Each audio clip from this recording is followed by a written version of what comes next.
Hi, Joy to Smile Sunshine friends. Thank you for coming by for another story. Also, thank you for subscribing, liking, and leaving a comment in the videos. I really appreciate it. Alrighty, today's story. It's called Isobel Adds It Up. It's by Christy Everington and illustrated by A.G. Ford. Also, we're outside again. I hope you like it like I do. Isobel loved math. She loved the soft curves of the number 3, the hard edge of 7, and how numbers always made sense to her.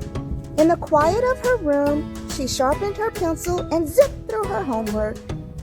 And then the new neighbors moved in next door. They made loud noises. They bumped, they clopped, they banged, they stomped.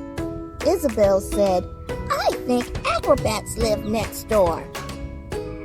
She couldn't concentrate with all the noise. She had subtractions, additions, multiplications, all due Monday.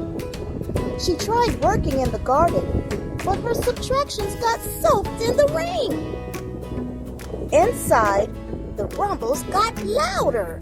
The trumpets grew shrill. The stomping shook the walls.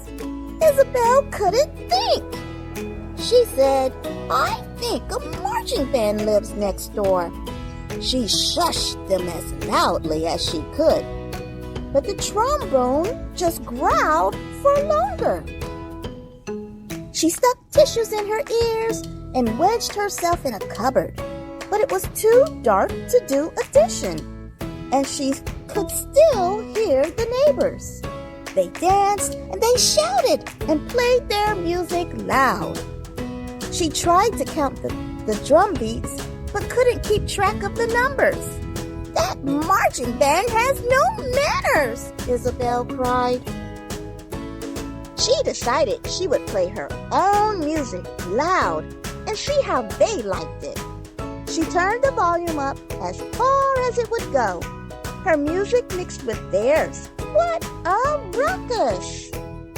Finally, their music stopped.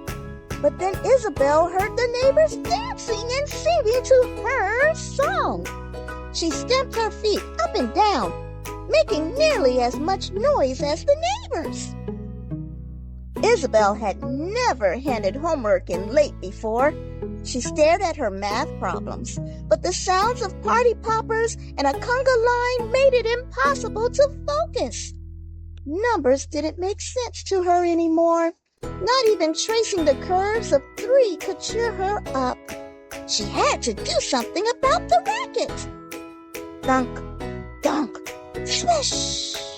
"There! Did you hear that?" Isobel asked her father. "That's a ball bouncing on the floor.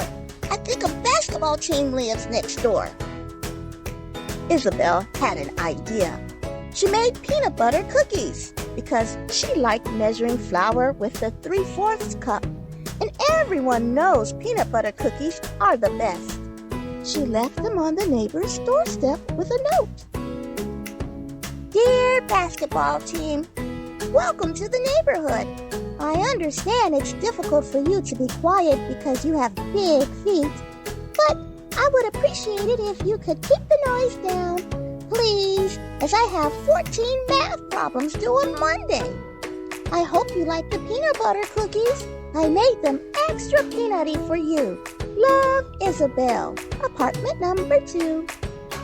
That evening, a note got slipped under her door. To Isobel. "Sorry about the noise. Thanks for being understanding. We do have big feet. We will try to be more quiet. Thanks for the cookies. Peanut butter is my favorite. I also have math homework due on Monday. Maybe we could study together? Love from Bernadette, next door." Isobel wasn't sure. She loved quiet, and Bernadette made an awful lot of noise. The next day, there was a loud knock. Bernadette was not what Isobel imagined.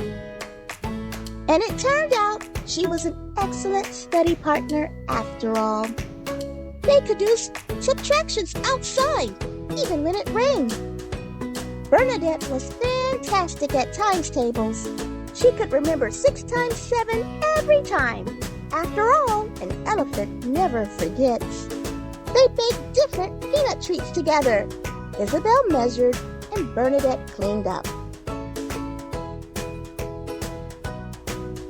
When it got too loud inside, Bernadette helped with that too. They both finished their math problems on time. And sometimes, Isobel joined the ruckus next door.